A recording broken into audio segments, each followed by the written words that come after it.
Hello student, success coaching classes में आपका स्वागत है। यदि आप चैनल में पहली बार आए हैं तो चैनल को सब्सक्राइब कर दे और बेल आइकन को ऑल में प्रेस कर दे ताकि आने वाले सभी वीडियो को नोटिफिकेशन टाइम पर मिल जाए। आज हम डिस्कस करने वाले हैं क्लास 7 का चैप्टर नंबर 1 पूर्णांक आपको बताने वाले हैं। यह चैनल स्पेशल झारखंड बोर्ड के लिए बनाया गया है। यदि आप झारखंड बोर्ड क्लास 7 के स्टूडेंट हैं तो चैनल को सबसे पहले सब्सक्राइब कर दें। आज हम डिस्कस करने वाले हैं पूर्णांक चैप्टर। देखिए, सबसे पहले आपको इसमें यह देखना है जो प्राकृत संख्या किसको बोलते हैं, मतलब नेचुरल नंबर। नेचुरल नंबर किसको बोलते हैं? तो गणना की गई संख्याएं प्राकृत संख्याएं कहलाती है। गणना की गई मतलब गिनती वाला संख्या को हम लोग क्या बोलते हैं? प्राकृत संख्या बोलते हैं। हमारा गिनती कहाँ से स्टार्ट होता है? 1 2 3 4 5 आपका कहाँ तक जा रहा है? इन्फिनेटिव, तो अनंत तक आपका चला जाता है।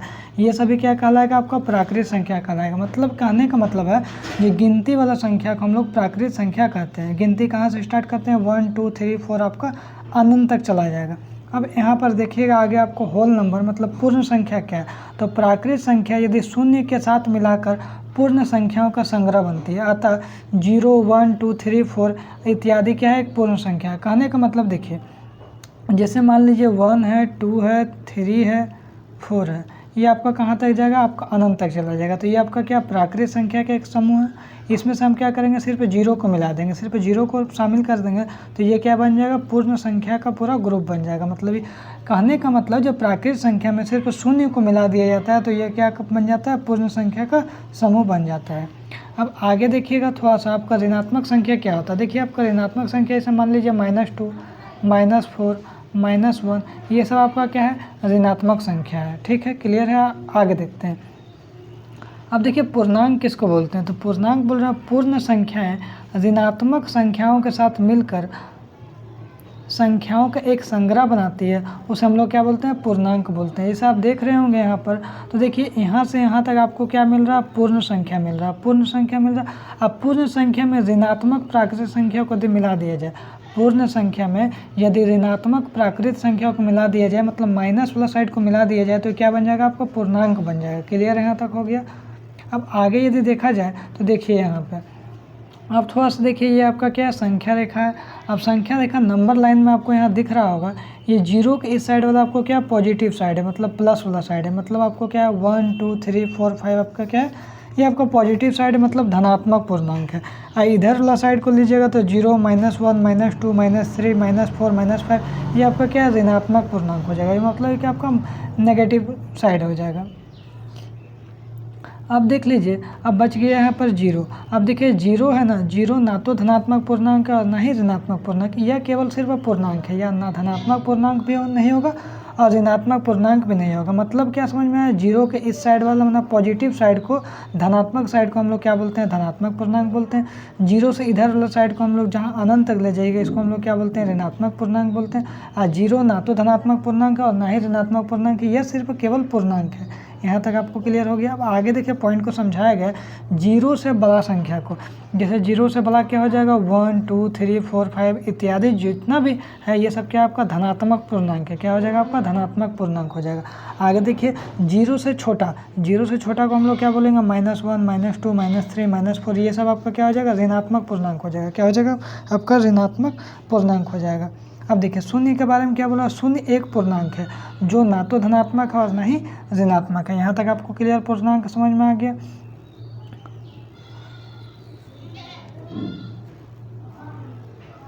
अब देखिए यहाँ पर थोड़ा सा आपको समझना होगा, पूर्णांकों की तुलना, कंपेयर करना है। तो यहाँ देखिए क्या बोला? प्रत्येक धनात्मक पूर्णांक प्रत्येक ऋणात्मक पूर्णांक से बड़ा होता है। देखिए कहने का मतलब है आपको धनात्मक पूर्णांक प्लस वाला साइड क्या होता है? हमेशा माइनस वाला साइड से बड़ा होता है। देख लीजिए यहाँ पर हम आपको एग्जाम्पल दिखाते हैं। आइए यहाँ पर देखिए क्या बोला? जो धनात्मक जो पूर्णांक होता है हमेशा ऋणात्मक पूर्णांक से बड़ा होता है। मान लीजिए यहाँ -2 है और इधर वाला 2 है, तो आप किसको बड़ा बोलिएगा? इसको बड़ा बोलिएगा, क्योंकि ये आपका धनात्मक पूर्णांक। तो याद रखिएगा हमेशा जो धनात्मक पूर्णांक होता है ऋणात्मक पूर्णांक से बड़ा होता है। आगे देखिए दूसरा पॉइंट क्या बोला? दूसरा पॉइंट बोला सभी धनात्मक पूर्णांक 0 से बड़ा होता है। तो हमको पता है जितना भी धनात्मक पूर्णांक होगा वो 0 से बड़ा होगा और सभी ऋणात्मक पूर्णांक क्या होगा? 0 से छोटा होता है। चलिए आके देखते हैं, समझते हैं नंबर लाइन में। चलिए यहाँ पर क्या बोला गया है, जितना है 0 से बड़ा है वो आपका क्या धनात्मक पूर्णांक होगा, और 0 से छोटा वाला साइड को हम लोग -1 -2 को हम लोग क्या बोलते हैं, ऋणात्मक पूर्णांक बोलते हैं। यहाँ तक क्लियर हो गया। चलिए आगे और तीसरा पॉइंट क्या बोला वो समझते हैं। बोला संख्या रेखा पर कोई संख्या शून्य से दाईं ओर, शून्य से आपका क्या होगा दाईं ओर जितनी अधिक दूरी पर होगी उतनी ही बड़ी हो जाएगी, शून्य के दाईं ओर। अब देखते हैं यहाँ पर आगे हम समझते हैं नंबर लाइन में आके। यहाँ देखिए ये शून्य है, अब ये शून्य के दाईं ओर, दाईं ओर मतलब हमारा इधर साइड हो जाएगा। जितना आप इधर आगे आइएगा उतना आपको क्या होगा, संख्या बड़ा मिलेगा। देखिए 1 1 के बाद 2 3 4, जितना इधर आइएगा दाईं ओर जितना आगे बढ़िएगा उतना आपको बड़ा नंबर मिलेगा। यही इसमें कहने का मतलब है। आगे देखिए, देखिए वही लिखा है, शून्य से दाईं ओर जितनी अधिक दूरी पर होगी उतना ही बड़ा नंबर मिलेगा। आगे देखिए चौथा पॉइंट क्या बोला, संख्या रेखा पर कोई संख्या शून्य से बाईं ओर जितनी अधिक दूरी पर होगी उतनी ही छोटी संख्या होगी। अब आगे देखिए यहाँ नंबर लाइन में आपको समझाते हैं। मान लीजिए यहाँ क्या बायां साइड बोला, मतलब इधर वाला साइड जाना। देखिए -1 -2 -3 -4 -5, जितना ही दूरी पर जाइएगा आपका बाएं साइड में तो क्या हो जाएगा, आपको उतना ही छोटा संख्या हो जाएगा। जैसे मान लीजिए -1 है और ये -4 है, तो ये आपको लग रहा है माइनस वाला साइड में क्या होता है ना, जितना आपका बड़ा नंबर होगा उतना ही वो छोटा संख्या होगा। लेकिन पॉजिटिव में क्या होता है, 1 और 4 में आप तुरंत बोलिए कि 4 बड़ा होता है। लेकिन माइनस वाला साइड में क्या होता है, जितना बड़ा नंबर रहेगा उसके साथ यदि माइनस लगा रहेगा तो वही आपका सबसे छोटा संख्या कहलाया जाएगा। तो जितना आपका बायां साइड यदि इधर आगे आएगा, चाहे -1 है -2 है, तो आपको -1 और -5 में कौन छोटा होगा, तो दोनों में से -5 सबसे छोटा होगा। जितना दूरी जाएगा उतना छोटा होता जाएगा। यहाँ तक क्लियर हो गया।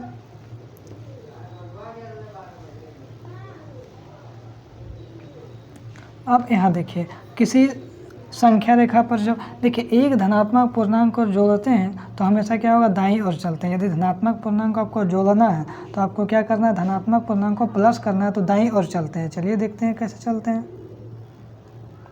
मान लीजिए धनात्मक पूर्णांक 1 से क्या आ रहा है, हमको 2 जाना है तो 1 + 1 करिएगा 2, 2 से हमको 3 जाना है तो क्या जा रहे हैं हम दाईं और आगे हमको जाना पड़ रहा है। अब आगे देखिए क्या बोला है यहाँ पर, बोल रहा है एक ऋणात्मक पूर्णांक को यदि हम जोड़ते हैं तो हमको बाईं ओर जाना होता है। चलिए हम लोग देखते हैं कहाँ जा रहे हैं।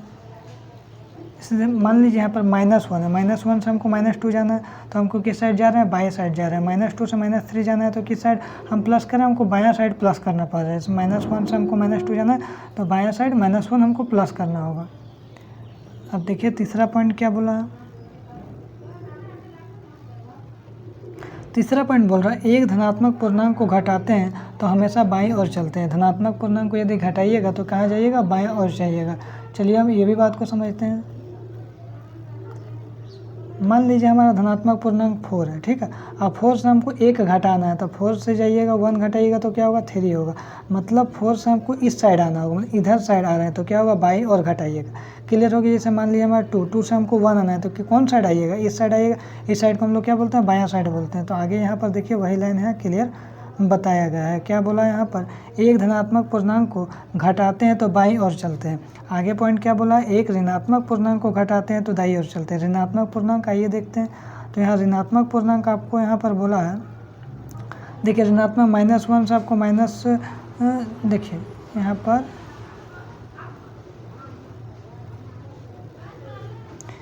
आगे देखिए एक ऋणात्मक पूर्णांक को घटाते हैं तो दाईं ओर चलते हैं, यही ना बात बोला है। देखिए यहाँ पर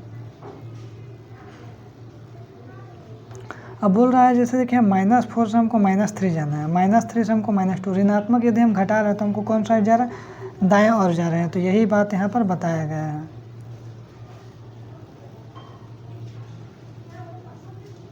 तो ये भी हमारा पूरा क्लियर हो गया। एक ऋणात्मक पूर्णांक को घटाते हैं तो हम दाईं ओर चलते हैं। यहाँ तक हमारा मामला क्लियर हो गया। अब आगे देखिए यहाँ पर,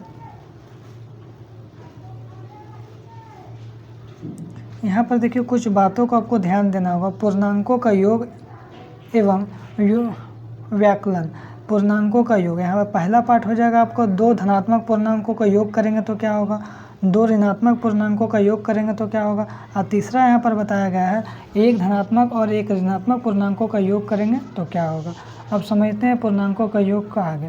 देखिए सबसे पहले यहाँ पर बोल रहा है दो धनात्मक पूर्णांकों का योग करिएगा तो क्या होगा। देखिए यहाँ लिखा है दो धनात्मक पूर्णांकों को जोड़ने पर हमेशा हमको धनात्मक पूर्णांक ही प्राप्त होगा। दो पूर्णांक को यदि धनात्मक को जोड़िएगा तो हमेशा धनात्मक पूर्णांक प्राप्त होगा। इसे मान लीजिए आपका +4 एक धनात्मक पूर्णांक है, +5 एक धनात्मक पूर्णांक है। देखिए यहाँ पर +5 होगा तो क्या होगा आपका 9 आ जाएगा। 9 भी क्या है, एक धनात्मक पूर्णांक है। देखिए 56 और 73 क्या दोनों धनात्मक पूर्णांक है, तो इसका सम करिएगा तो 129, ये भी धनात्मक पूर्णांक। यही समझाना चाह रहा है, दो धनात्मक पूर्णांकों का यदि आप जोड़िएगा तो एक धनात्मक पूर्णांक ही आपको मिलेगा।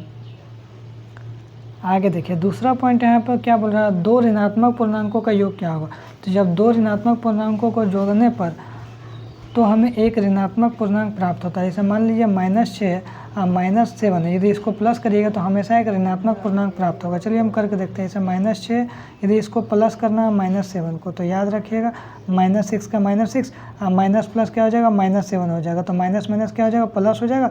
तो अब साइन किस चीज़ का लगता है, बड़ा इसमें से 7 है तो इसका साइन लग जाएगा -13। मतलब दो ऋणात्मक पूर्णांकों की यदि आप योग करिएगा तो उसका क्या निकलेगा, माइनस में निकलेगा। तो यही यहाँ पर बोला आपका, जो दो ऋणात्मक पूर्णांकों को प्लस करने पर हमें एक ऋणात्मक पूर्णांक ही प्राप्त होता है। जैसे मान लीजिए -56 और -73, तो यहाँ आपको क्या हो गया, -56 का -56 और माइनस प्लस क्या हो जाएगा, -73 हो जाएगा। तो इसका जो सम करिएगा वो -129। मतलब दो ऋणात्मक पूर्णांकों का योग करने से एक माइनस ऋणात्मक पूर्णांक ही मिलता है। हमने दो धनात्मक पूर्णांक का योग करिएगा तो धनात्मक पूर्णांक मिलेगा, और दो ऋणात्मक पूर्णांक का योग करिएगा तो ऋणात्मक पूर्णांक मिलेगा। अब तीसरा पॉइंट यहाँ पर क्या बोला है, एक धनात्मक और एक ऋणात्मक पूर्णांकों का योग करने से क्या होगा। तो जब एक धनात्मक और एक ऋणात्मक पूर्णांक को जोड़ा जाता है तो उनके चिन्हों की उपेक्षा करते हुए बड़ी संख्या से छोटी संख्या को घटा देते हैं। हमने बड़ा संख्या में आपको छोटा संख्या घटा देना है और उसके बाद आपको देखना है कौन सा संख्या बड़ा है, उसका साइन लगा देना है।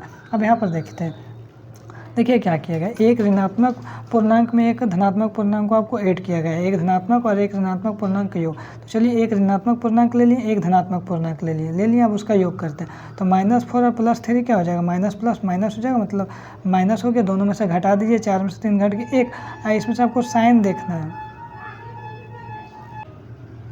अब यहाँ पर देखिए एक ऋणात्मक पूर्णांक, एक धनात्मक पूर्णांक, तो माइनस और प्लस क्या होगा, माइनस कर दिए, दोनों को घटा दीजिए, 17 आ गया। अब दोनों में से देखिए बड़ा कौन है, ये तो 73 बड़ा है तो इसका साइन लग गया। मतलब कुछ नहीं करना, एक धनात्मक और एक ऋणात्मक पूर्णांक को यदि आपको प्लस करना है तो आपको सिंपल दोनों को घटा दीजिए और दोनों में से जो बड़ा नंबर है उसका साइन लगा दीजिए। तो आज तक यहाँ रखते हैं, इतना ही तक। उसके बाद हम लोग नेक्स्ट वीडियो में आगे हम लोग योज प्रतिलोम देखेंगे। फिर मिलते हैं नेक्स्ट वीडियो में। Thank you so much.